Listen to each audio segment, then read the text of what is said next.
नमस्कार, the new Lyceum for English literature platform पर आपका स्वागत है।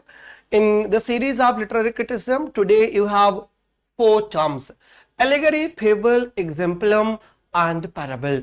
All are related to each other with certain differences. Allegory, parable, exemplum and fable.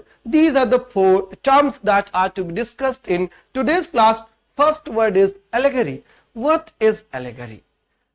What is allegory? An allegory is a narrative. An allegory is a narrative, not poem. It could be poem as well as verse.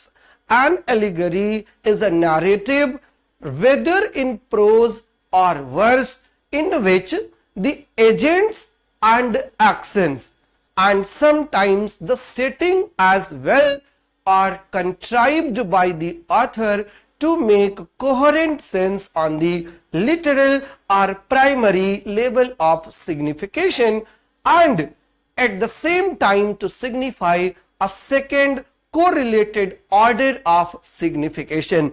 In simple words, you can understand that an allegory is a narrative either in prose or in verse having more than one meaning. Right, one meaning goes on surface and the other meaning is hidden. That is called allegory. Right, allegory is a type of narrative in which the surface story reflects at least one other meaning. At least there are two meanings. The surface narrative, the surface story reflects at least one other meaning. Traditional allegory frequently employs personification, the use of characters, the use of personification, the use of human characters to represent abstract ideas. Abstract ideas को represent करने के लिए human characters का use होता है. Human characters to represent abstract ideas, means abstract ideas are given the role of humans. For example, the morality plays of the medieval period, the morality plays of the early Renaissance were allegories because they had the characters like virtue, vice, happiness, sin. Right, such abstract characters were given the human qualities to give alternative meaning. उसको कहा जाता है allegory. Medieval morality plays were allegories in which abstractions such as mankind, good deeds, penance, death appeared as characters. Right? What is an allegory? Allegory is a type of narrative in which the surface meaning, the surface story reflects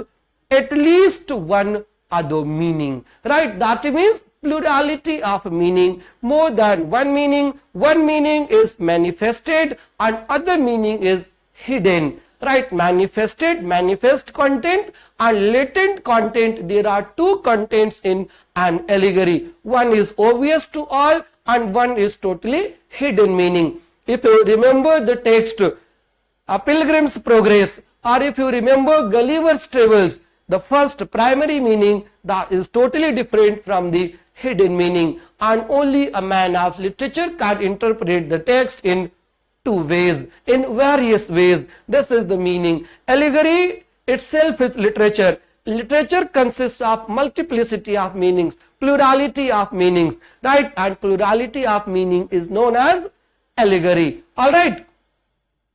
आइए next पर आते हैं. Allegory definition is fine. Then according to M.H. ABRAMS, there are two main types of allegory. First one is historical allegory and historical and political allegory. First one is historical and political allegory, and the second one is the allegory of ideas. Historical and political allegory. Historical and political allegory in which the characters and actions are signified literally in their turn, represent or allegorize historical personage or event. Suppose that a story has been written and there is a character. The name of the character is totally different, but he represents another character of history, another character of politics. It is historical allegory or political allegory. And M.H. Abrams beautifully gives the example of John Dryden's allegory, a political allegory, Absalom and Achitophel. Absalom and Achitophel was written when Charles II was the king of England and a revolt had taken place that is known as Popish plot, right? And then he wrote the poem Absalom and Achitophel in 1681. In Absalom and Achitophel, there is a king, King David, and King David represents Charles II, the king of Scotland. Alright, there is a character Absalom, the title character. Absalom represents his natural son, the Duke of Monmouth, and then the biblical story of Absalom's rebellion against his father. Right? ये सब जो है Bible की story है, biblical allegory भी इसीलिए अब्सलम and अखीतोफेल को कहा जाता है. Right, so it allegorize the rebellion of Monmouth against King Charles. And जो सेकेंड एलिगरी है that is allegory of ideas. Allegory of ideas में क्या होता है? In allegory of ideas the central device is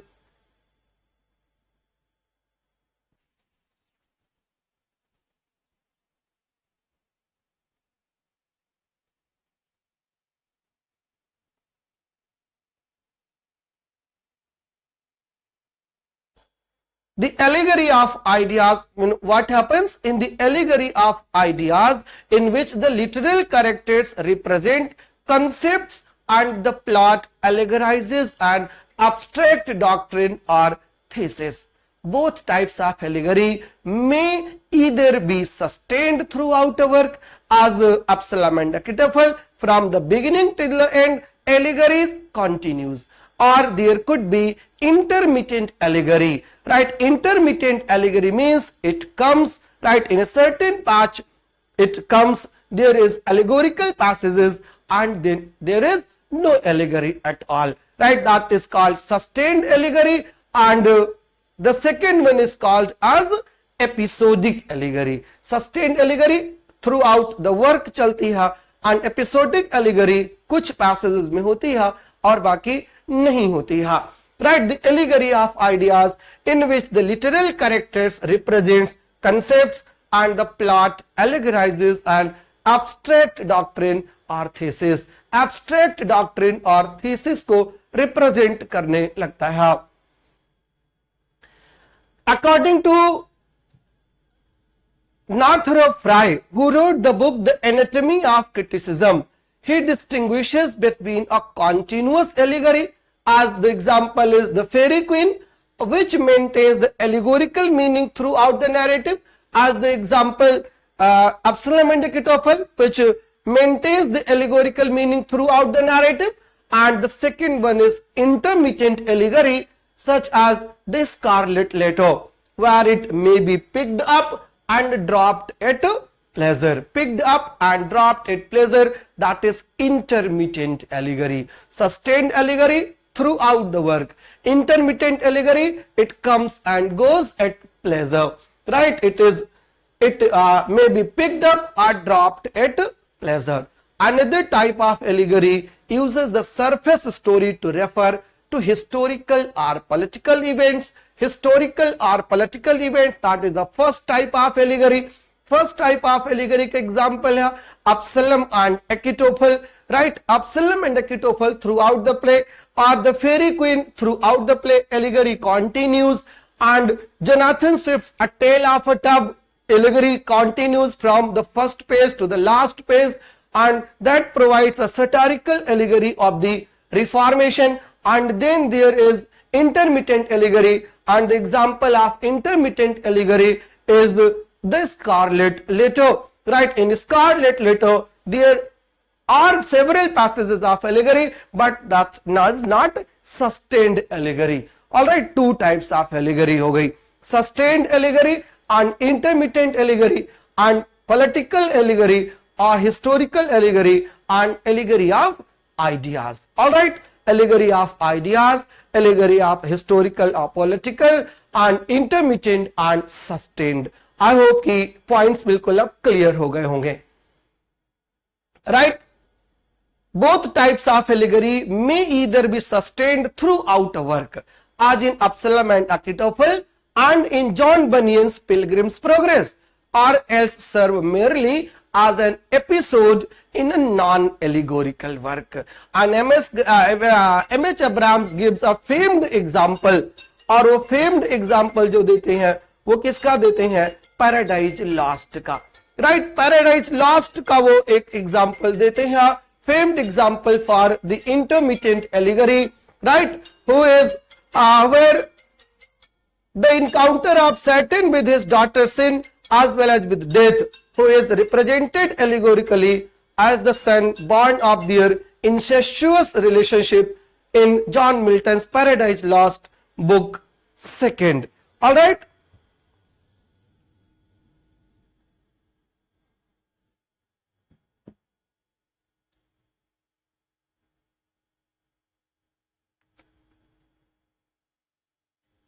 In the second type, the sustained allegory of ideas, the central device is the personification of abstract entities such as virtues, vices, states of mankind, modes of life, and type of characters. When we talk about allegory of ideas, in the allegory of ideas, right, abstract qualities are presented as characters. In historical or political allegory, the characters are presented as human beings, right? That is historical or political. And then allegory of ideas. In the allegory of ideas, the central device is the personification of abstract entities such as virtues, vices, states of mind, modes of life, and types of characters. In explicit allegories, such references is specified by the names given to characters and places. Thus, Bunyan's The Pilgrim's Progress allegorizes the Christian doctrine of salvation by telling how the character named Christian, warned by evangelist, flees the city of destruction and makes his way laboriously to the celestial city. Right? City of destruction, celestial city, slough of despond, valley of shadow of death, Vanity Fair. These all are abstract characters. Alright, the entire work, Pilgrim's Progress, abstract characters, even the Christian himself, the protagonist of the book, is an abstract character. The Pilgrim's Progress allegorizes the Christian doctrine of salvation by telling how the characters named Christian, warned by evangelist, flees the city of destruction. Right? England, so at the time of England is called the city of destruction, and from city of destruction he tries to go to the city, celestial city, that is heaven, that is paradise. All right. And on the way, he comes across a number of abstract characters like faithful, like hopeful, like the giant despair, and many abstract places like the slough of despond, like the valley of death, like Vanity Fair. Right? So this is the allegory of ideas. And then there is a concept of allegorical imagery. What is allegorical imagery? Works which are primarily non-allegorical may introduce allegorical imagery. Works which are primarily non-allegorical may introduce allegorical imagery. Allegorical imagery is the personification of abstract entities who perform a brief allegorical action. Right? Who perform a brief allegorical action in short passages. Familiar examples की बात करें तो familiar examples are the opening lines of Milton's twin poems El Allegro and El Pensereso, and this device was exploited especially in the poetic diction of authors in the mid 18th century. An example so brief that it presents an allegorical tableau rather than an action is the passage in Thomas Gray's elegy written in a country churchyard. And in Thomas Gray's elegy written in Country Churchyard, just see this couplet. Can honor's voice provoke the silent dust? This is honor's voice. This is allegorical imagery. Or flattery soothe the dull cold ear of death. This is the example of allegorical imagery, right? The works which is non-allegorical, there are certain images that can define, then can have more than one meaning, that is allegorical imagery, right? And after allegorical imagery, you have several examples.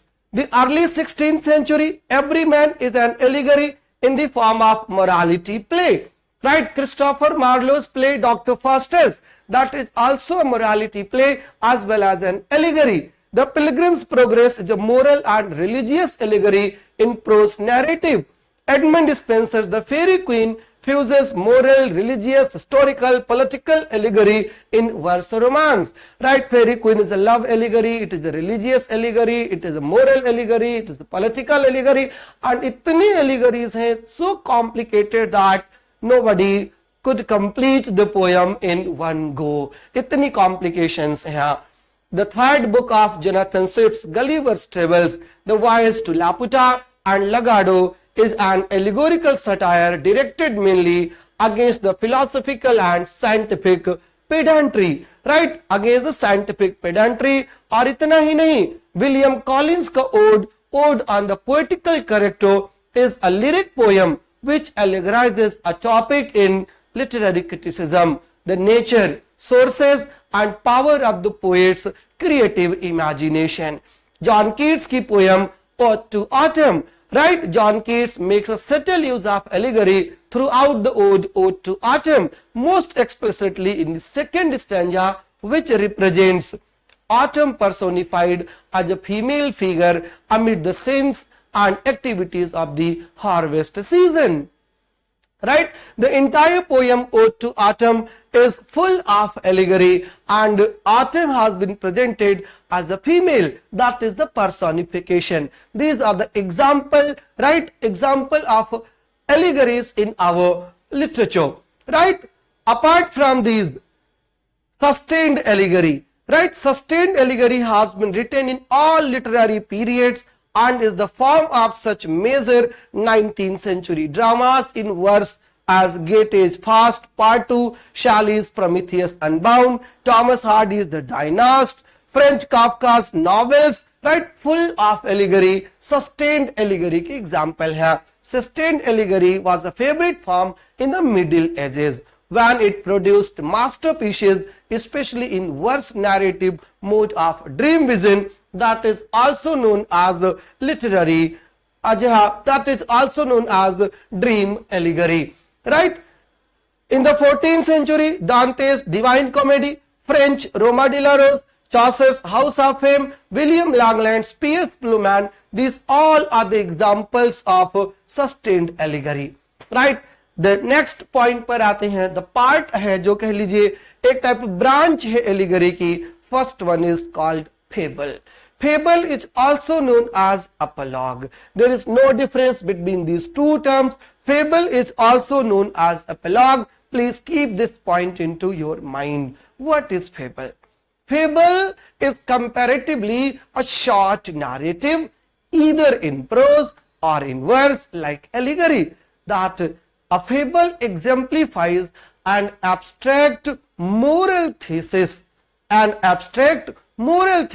or principle of human behavior. Usually, at the conclusion, either the narrator or one of the characters states the moral in the form of an epigram. At the end of the story, whether narrator or any character gives a moral, right? Morality देता है, जिसको आप हिंदी में नैतिक कथाएं कहते हो, वो फेबल होता है. Most common of the fable is beast fable. Beast fable क्या होता है? Beast means animal. A story that has the characters animals. जिसके characters animals होते हैं, वो fable कहा जाता है. In which animals talk and act like human types they represent. Right? For example, Panchatantra की कहानियां. right? The stories of Panchatantra are beast fable, right? In a familiar fable of the fox and the grapes, अंगूर खट्टे हैं, जो आप एक fable जानते हो ना, अंगूर खट्टे. What happens in that episode? एक fox होती है, and fox wants to have the grapes, but it is unable to catch, and once she fails in her attempt, she declares that grapes are sure. What is the moral? Things that are not in your reach, that are not in your access, are useless. This is the moral. This is the beast fable, because the character is a squirrel, right? The character is a bun. Clear what? They are probably sure. Anyway, the express moral is that human beings belittle what they cannot get. The modern term अंगूर खट्टे हैं, ये वहीं से आया है. The beast fable is a very ancient form that existed in Egypt, that existed in India, that existed in Greece. And in Greece, you know about a slave whose name was Aesop. He had written a book of fables, जिसको Aesop's fables कहा जाता है. Right, in the familiar fable, अच्छा बता दिया सब. The fables in Western cultures derive mainly from the stories attributed to Aesop, right, a slave of the 6th century BC. In the 7th century, a Frenchman, Jean de La Fontaine, wrote a set of witty fables in verse, which are the classics of this literary kind. Chaucer's story, The Nun's Priest Tale, the story of the cock and fox, is a beast fable. And even Mr. Ben Jonson wrote a play, right? And the name of the play is Volpine and the Fox. The entire play is called a beast comedy, right? All the characters are based on animals, all right? George Orwell's novel The Animal Farm, right? There are several animals on the farm, and farmhouse, the several animals represent the real political characters. That is the beast fable. Jonathan Swift's book, Battle of the Book. Inside the Battle of the Book, there is a fable of spider and bee. That is intermittent fable, in fact, but the characters are animals. Spider represents modern books, and bee represents ancient books, classical books. Spider is meant for dust, dirt, and bee is meant for flowers, right? That is the beast fable. After fable, we have in fable there is a character is called Trickster.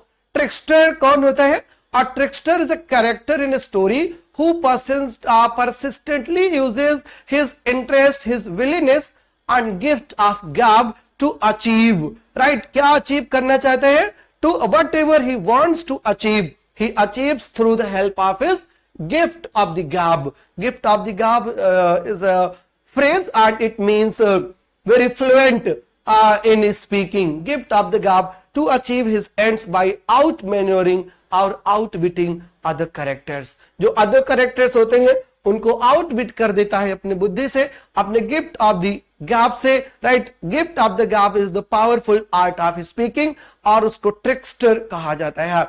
Trickster generally appears in fables. All right. The story of cock and fox in Geoffrey Chaucer's poem, right? In Geoffrey Chaucer's The Nun's Priest Tale, that is also an example of beast fable. The American Joe Chandler Harris wrote many Uncle Remus stories that are beast fable told in Southern African American dialect, whose origins have been traced to folk tales in the other literature of West Africa that feature a trickster, and trickster is a character, right, who can achieve whatever he wants to achieve with the help of his gift of gab, right? And then we have parable, fable and then parable. The basic difference between fable and parable क्या होता है? The parable differs from allegory. The parable differs from fable. कैसे differ करता है?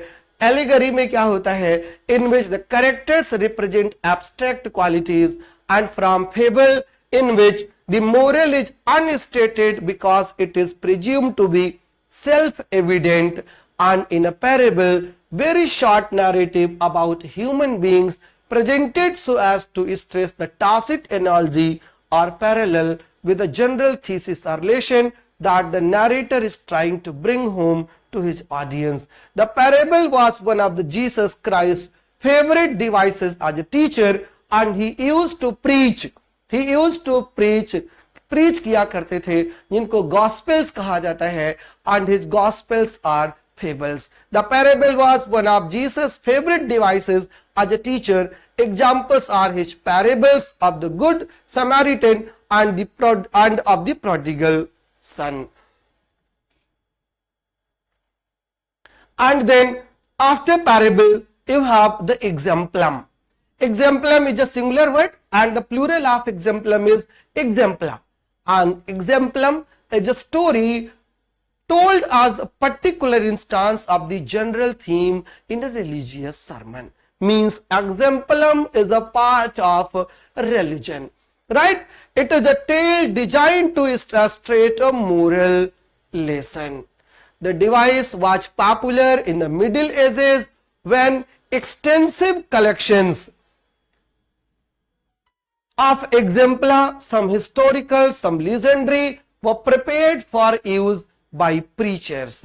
Examples in Chaucer's The Pardoner's Tale, the pardoner preaching on the theme of greed is the root of all evil incorporates as exemplum the tale of the three drunken revelers who set out to find death and find a heap of gold instead. क्या होता है कि कुछ लोग होते हैं और search किसको कर रहे होते हैं? They were searching death. On the way उनको मिलता क्या है? उनको मिल जाता है heap of gold. गोल्ड मिल जाता है. अब गोल्ड किसका है? इसको प्रूव करने के लिए तीनों आपस में लड़कर मिल जाते हैं, मर जाते हैं, तीनों को डेथ मिल जाती है. ये एग्जाम्पल है, right? Greed is the root of all evil, और इस ग्रीड को ऑल एविल को समझाने के लिए जो एग्जाम्पल दिया है उसी को एग्जाम्पलम कहा जाता है, right? They kill one another in the attempt to gain sole possession of the treasure. They घर से निकले ही थे मौत को खोजने और मौत गोल्ड ले आया उनके लिए. That is excessive greed. By extension, the term exemplum is also applied to the tales used in a formal though non-religious exhortation. जैसे example Chaucer का Chantilly in the nun's priest tale borrows the preacher's technique in the 10 exemplar. He tells in a vain effort to persuade his skeptical wife, Dame Lot, the hen, that bad dreams forbade disaster. Right? So Chaucer has used such a type of allegory, parable, fable extensively, and all these forms were popular since the beginning of literature, since antiquity. Chaucer was no exception. Chaucer has used extensively. And why M.H. ABRAMS has given so many examples from Chaucer? Because from M.H. ABRAMS questions are asked in different examinations like UGC NET, like assistant professor examinations, like TGT, PGT type examinations. Questions are asked from there, and that's why I am here to explain you everything in detail that is written by M.H. ABRAMS. And apart from M.H. ABRAMS, I also bring examples from several different works. Anything could be asked in your examination, and I have to take the responsibility for that. Anything that is out of M.H. ABRAMS. Then next term is a proverb, and you are very much aware of the proverbs. Proverbs are short, pithy statements of widely accepted truths about everyday life, and many proverbs are allegorical in that the explicit statement is meant to have by analogy or by extended reference a general application. For example, I stitch in time shaves 9. कहते ना नौ नगद न तेरा उधार. ये जो है proverb है, and this is also type of allegory. Right? People in glass houses should not throw stones. Right? कांच के घर में रहने वाले दूसरे के घरों पर पत्थर नहीं फेंका करते. This is allegory. Though it is a proverb, but it has the connotation of allegory. Alright, so this was all about allegory, proverb, exemplum and fable. And apart from this, one more point, one more aspect of allegory is dream vision or dream allegory. Dream vision or dream allegory very much popular during the medieval period, during the Middle Ages. And what happens in a dream allegory, in dream vision, in dream allegory, the narrator visions a dream, right? He dreams a dream, and whatever he sees in the dream, whatever he visualizes in the dream, whatever he dreams in the dream, he writes. That is called dream vision. Alright, dream vision, also called dream allegory, is a mode of narrative widely employed by medieval poets. The narrator falls asleep, usually in a spring landscape, and dreams the events he goes on to relate. Often he is led by a guide, human or animal, and the events which he dreams are at least in part an allegory. A very influential medieval example is the 13th century French poem Roma de la Rose, 14th century work by William Langland, Pierce the Plowman, Dante's Divine Comedy, right? These all are dream vision, right? The narrator dreams and then he writes whatever he has dreamt. That is called dream allegory. Alright, examples are here. In 14th century England, it is the narrative mode of fine elegy, the Pearl, in which a lost pearl comes to stand for a daughter who died in infancy. There is a poem known as Pearl poem, right? Pearl poem is a dream vision. What happens in the dream? A girl has died in infancy and the pearl represents that girl. That is called imagery. Langland's Pierce Plowman is a series of dream vision. The main character is Will. Will was lying in Malvern Hills and he dreams there, and there are series of visions, right? There are series of visions. He visualizes many dreams, he visualizes many scenes, and then William Langland wrote all the sequence of dreams, like Langland's Plowman. Then Geoffrey Chaucer's The Book of Duchess, that is basically an allegory on the Duchess, right? On the Duchess and the House of the Fame. The Parliament of Fowls concludes with the Parliament of Birds, discussing a variety of views on the nature of love. Parliament of Fowls is also beast fable. All the characters are animals, and a parliament has been organized on the Valentine's Day and they are discussing the nature of love. That is also a part of dream vision. And then Geoffrey Chaucer wrote the book The Legend of Good Women, and in the Legend of Good Women there is a prologue, and in that prologue he talks about the vision that he has envisioned. Alright, after Middle Ages, the vogue of the dream allegory diminished, but it never died out. John Bunyan's prose narrative The Pilgrim's Progress and John Keats's verse narrative The Fall of Hyperion a Dream bear witness. Lewis Carroll's The Life Alice's Adventure in Wonderland is in the form of a dream vision. James Joyce's Finnegan Wakes 1939 consists of an immense cosmic dream on the part of an archetypal dreamer. Right, so these were the examples of dream vision, also known as dream allegory. I hope you would have enjoyed the class, you would have understood all the points, you would have noted down all the examples for your examination. जल्दी मिलते हैं next class में कुछ नए concepts के साथ, कुछ नए टर्म्स के साथ. बने रहिएगा हमारे साथ, इंतजार करिएगा वीडियो का. Definitely I will come with other literary terms with you. Right, thank you so much for watching us, thank you so much for sharing and liking the channel. All the best, good luck, bye bye.